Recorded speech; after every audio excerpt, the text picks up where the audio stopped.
Torcedor colorado, se inscreva no canal. Conseguiu fazer isso. Agora, o Internacional não perde a ponta nessa rodada, porque ele tem 4 pontos de vantagem sobre o Flamengo. O Flamengo, se ganhar do Atlético Paranaense fora de casa, ele passa o São Paulo no número de vitórias. Ele se iguala em ponto e vai passar o São Paulo no número de vitórias. E vai ficar com um jogo a menos em relação ao São Paulo, inclusive. O Flamengo é o seguinte, se ele ganhar amanhã, ele passa o São Paulo com um jogo a menos. Se ele ganhar amanhã e o Inter só empatar, se o Flamengo ganha o jogo do Grêmio, ele é líder do campeonato. Sim. É quinta-feira o jogo do Grêmio atrasado. O Flamengo assume pela primeira vez a liderança do campeonato. E outro detalhe, essa 17ª posição está o Sport hoje. Quando a rodada começou no meio de semana, quarta-feira, era o Bahia. Na quinta era o Fortaleza. Quando acabou a rodada de quinta era o Vasco e agora é o Sport. Essa 17ª posição, pega o Bahia. 4 dias, passou por quatro times. Então o rebaixamento está todo parado também. E lembrando que ano passado, Losetti, o Ceará se salvou com 39 pontos. E eu acho que esse ano vai ser por aí, entre 39 e 41. 39 Também acho. A pontuação do campeão é que vai ser bem mais baixa, né? A pontuação Também. do campeão muito mais baixa que a do Flamengo. E o Inter é o time do momento, é o time que está com pontos corridos. Tá? O resto está meio ali com pontos meio parados. O Flamengo, em 2009, foi campeão com 67 pontos. Eu acho que esse ano talvez seja um pouco mais, 70, 71, algo por aí. Acho que não vai ser só 67, não, mas não vai ser muito mais do que isso. São Paulo somou 2 pontos nos últimos 15, o Internacional vem de 7 vitórias seguidas, já liderou o campeonato, está liderando o campeonato nesse momento e já foi líder por 12 rodadas, em 3 momentos diferentes foi líder. O Galo, em 2 momentos diferentes, foi líder, ficou 8 rodadas na ponta, e o São Paulo, líder numa sequência de 8 jogos, perdeu no meio da semana a ponta e pode ser ultrapassado pelo Flamengo amanhã. Basta o Flamengo ganhar, o Flamengo passa o São Paulo com um jogo a menos. Nesse momento, só o Internacional e o Flamengo dependem de suas forças. Lédio Carbona, grande abraço para o senhor e até a próxima, hein? Mas o Internacional não tem essa fartura toda, não. E para o Grenal, o Abel segue sem o Thiago Galhardo, seu principal jogador, que está machucado, já não tinha jogado contra o São Paulo. Caio Vidal recebeu o 3º amarelo, está suspenso. E a única alteração em relação ao time que massacrou o São Paulo, portanto, deve ser a entrada do Peglo no lugar do Caio Vidal. O Inter, então, com o Lombo, o Rodinei, o Lucas Ribeiro, o Vitor Cuesta e o Moisés, Rodrigo Dourado, Edenilson, Praxedes, o Patrick na esquerda, o Yuri Alberto e o Peglo. A provável formação do Inter para o Grenal. O que você acha desse time aí para o Grenal, Paulo Nunes? É um time muito forte, né, André? A gente volta naquilo que a gente estava falando, a gente tinha desistido do Inter, né, para disputar o título, e o que ele fez? O Abel, né, como um treinador experiente, foi fazendo o quê? Ganhando, né? Dando confiança aos seus jogadores, trazendo a confiança dos jogadores para dentro do campo, para você tirar mais deles, né? Então você vai ganhar uma partida aqui, ganha outra partida ali. Quando você vê, você já está com aquela confiança lá em cima. Aí o jogador começa a render, a produzir mais. Tem um treinador que entende, né? É uma palavra até meio estranha, mas no bom sentido, né? É um treinador malandro, um treinador que sabe lidar, né, com o seu elenco, sabe lidar com os seus jogadores. E num momento como esse, André, eu vou até deixar aqui um pensamento meu, o Kudê tinha um time melhor, né? Tecnicamente, é um time que se apresentava melhor, né? Era mais vistoso, a palavra é essa, era um time mais vistoso. Só que quando ia enfrentar o Grêmio, jogava de uma maneira totalmente errada, né? Enfrentando de cara a cara o Grêmio, de igual para igual. E era difícil, porque os jogadores já não tinham a confiança necessária, porque não consegue vencer. E isso fica na mente do atleta. Todo erro que ele tem, todo passe errado, ele fala, nossa, vamos tomar um gol. E depois que toma um gol, não tem reação, não tem aquela confiança para ir atrás. E o Abel sabe usar muito bem isso, a confiança dos jogadores. É um cara que dentro ali das 4 linhas, ele sabe tirar de cada jogador o máximo, o melhor que ele pode dar dentro da partida. Ô Paulo, você que conhece muito bem esse confronto de amanhã, o Internacional inegavelmente chega no momento melhor para o jogo. Dá para dizer que o Inter, por causa disso, é o favorito? Esse clássico, André, não tem favorito. Não é que eu não estou sendo hipócrita, é a realidade. Eu já tive jogos muito difíceis contra o Inter, meu time muito melhor, o Grêmio, né, na época que eu jogava, muito melhor, e jogos muito difíceis. E hoje, o Inter, tecnicamente, está melhor que o Grêmio, mas mentalmente, o Grêmio está mais forte que o Inter, né? Porque, vou repetir uma coisa que acontece no futebol, e é importantíssimo isso. Um passe errado, uma bola mal atrasada, um drible, um cartão amarelo, para um time como o Inter, que não ganha do Grêmio há muito tempo, abate demais o jogador, né? O jogador cai, ele se desmotiva, ele se desmorona, né, dentro do campo. E o Grêmio soube até então aproveitar muito isso.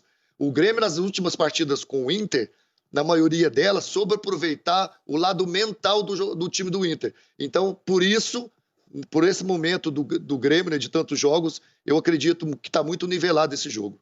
Desde 2018, o Campeonato Brasileiro de 2018, o Inter não ganha do Grêmio. 11 jogos, né? São 11 jogos. E para você, Losetti, o Inter, que está melhor nesse momento do que o Grêmio, chega como favorito para o Grenal? Primeiro que eu tô bravo porque só tem sirene pra eu sair do muro, né? O Paulo fica no muro e tudo bem, ninguém reclama. Agora, se é pra demitir o Diniz, põe sirene e tal, mas tudo bem, eu não vou esquecer disso não.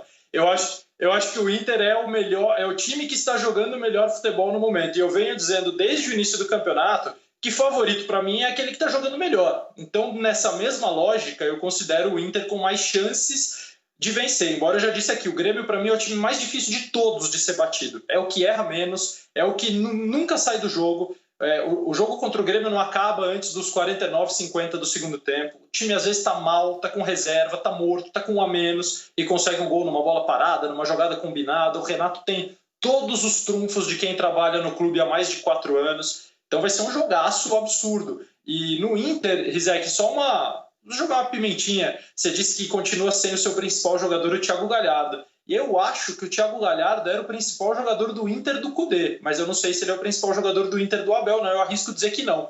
Porque a posição onde ele se deu melhor, né? Assim, ele se deu muito bem como segundo atacante. Essa posição sumiu no sistema de jogo do Abel. Então, óbvio que você tem razão, porque ele é o artilheiro do campeonato, porque ele faz muita diferença. Mas a dependência, até quase dependência que o Inter tinha dele, caiu muito. E isso também é mérito do Abel. Verdade, não. Na era Abel, o Galhardo está longe de ser o grande jogador do Internacional que foi no Campeonato Brasileiro, sem dúvida.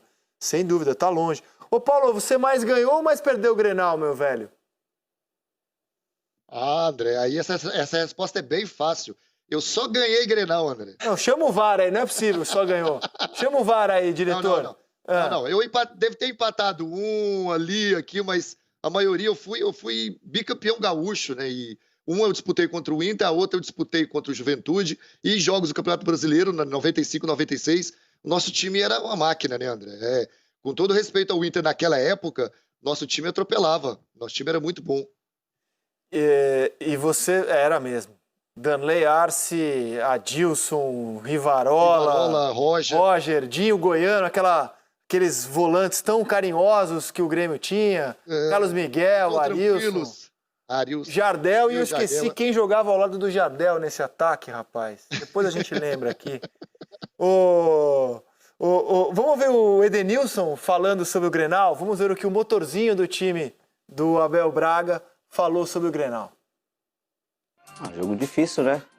Como eu falei, o Campeonato Brasileiro é um dos mais difíceis do mundo. Não à toa, hoje temos, não sei, uns 8 times ainda com chance de título, e a gente quer fazer a nossa parte. A gente sabe da importância do clássico para a torcida, para o estado, né? É importante para a gente também vencer clássico. A gente sabe que marca a carreira dos jogadores e conquistar títulos também. E é isso que a gente vem buscando. A gente vai buscar com todas as nossas forças, como a gente tem feito nos outros jogos, vencer o clássico para continuar na ponta de cima da tabela. O Paulo falou que o Grêmio é o time mais difícil de ser batido, mas é o mais fácil de você empatar contra. Porque tirando os times da zona do rebaixamento, o Grêmio assim, mas é disparado a equipe que mais empatou no Campeonato Brasileiro. 15 empates, os times da zona do rebaixamento tem 2 deles com 17, mas o Grêmio tem empatado demais. Empate amanhã visando ao título não serve, amanhã não, daqui a pouco, né? Vamos ver a provável escalação do Grêmio para o jogo contra o seu grande rival neste domingo. O Grêmio, provável, vai com Vanderlei, Vitor Ferraz. Tem uma possibilidade da volta do Jeromel, se bem que o Rodrigues tem atuado bem, mas é que Jeromel e Kahneman nunca perderam o Grenal atuando juntos. O Diogo Barbosa, Matheus Henrique, a dúvida Lucas Silva ou Darlan, expectativa do Maicon no banco de novo. PP, Jean-Pierre, Alisson e Diego Souza. Losetti. É o time que joga de olho fechado, né, Rizek? Todo mundo se conhece, todo mundo sabe como funciona. Quem entra num mecanismo coletivo tão ajustado e já tão tradicional do time que consegue jogar bem. Então, por exemplo, o Lucas Silva e Darlan. Eu gosto dos dois.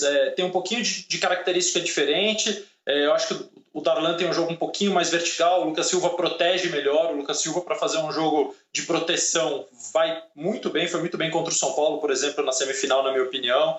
É um time que vai ser forte e vai ter opções fortes também durante o jogo. Como o Maicon no banco, que entrou e resolveu contra o Palmeiras, né? O time estava perdendo, ele ajudou muito a empatar. Então, time fortíssimo, Rizek, como era nos anos 90, como citou o Paulo Nunes. Aí, se você me permite, foi difícil, mas no dia 2 de abril de 1995, o Internacional ganhou do Grêmio de 2-1. Quem fez o gol do Grêmio foi Paulo Nunes. Então, Paulo Nunes... Mais me agrada no Grêmio de hoje é a variação que ele tem dentro da partida, André. O Grêmio, como o Losetti citou, e é muito bom, muito bem citado, é um time que gosta de ter muito a bola, né? De ter o controle do jogo. E quando a outra equipe não deixa ele ter o controle do jogo, ele se perde um pouco. Ele não se encontra dentro da partida. Só que aí o Renato achou uma alternativa, né? Que é trazer o seu time atrás, né? Os seus blocos bem atrás e usar a velocidade dos lados, cara. Ele usa muito o PP. Quando o jogo não está bom pro Grêmio, ele usa muito o PP pro lado esquerdo e o Alisson às vezes pro lado direito, né? Eu gosto mais do Ferreirinha. Eu acho que o Ferreirinha é um jogador que é mais agudo, né? Que dá mais velocidade, vai pro 1 contra 1. O Alisson é um jogador mais tático, fecha muito o meio campo, né? Faz uma marcação diferenciada. Mas eu gosto do time do Renato por isso, porque o Renato tem essas ideias diferentes, né? Que eu gosto do treinador. Ele tem o controle do jogo, ele gosta de ter a bola no seu meio campo, né? Que é o seu setor que ele mais aproveita dentro da partida, mas ao mesmo tempo ele também tem esse lado, essa alternativa que é jogar com as suas linhas baixas e jogando no contra-ataque. Agora, o Grêmio, quando tem um Maicon dentro de campo, é outro Grêmio. Foi assim como o Losetti falou contra os Palmeiras, foi assim contra o Atlético Mineiro. Ele transforma a equipe, é um jogador que tem um equilíbrio no meio campo, né? Ele clareia toda a jogada, né? Toda vez que ele pega na bola, o jogo parece que se torna fácil. O problema é que ele não tem condições fisicamente. Ô, Paulo, no dia 2 de abril de 1995, Internacional 2, Grêmio 1, o senhor estava em campo. É que você só lembra do gol que você marcou. Os outros dois do Inter você apagou da sua memória, por isso que você não lembra dessa partida. E as mudanças que o Renato tem feito nos jogos é aquilo que a gente falou que estava demorando para o Diniz em algumas partidas, né? O Renato tem sabido mexer com a equipe em momentos de dificuldade bem mais rapidamente, por exemplo, do que o Diniz teve hoje. O Troca de Passes vai para intervalo e volta já.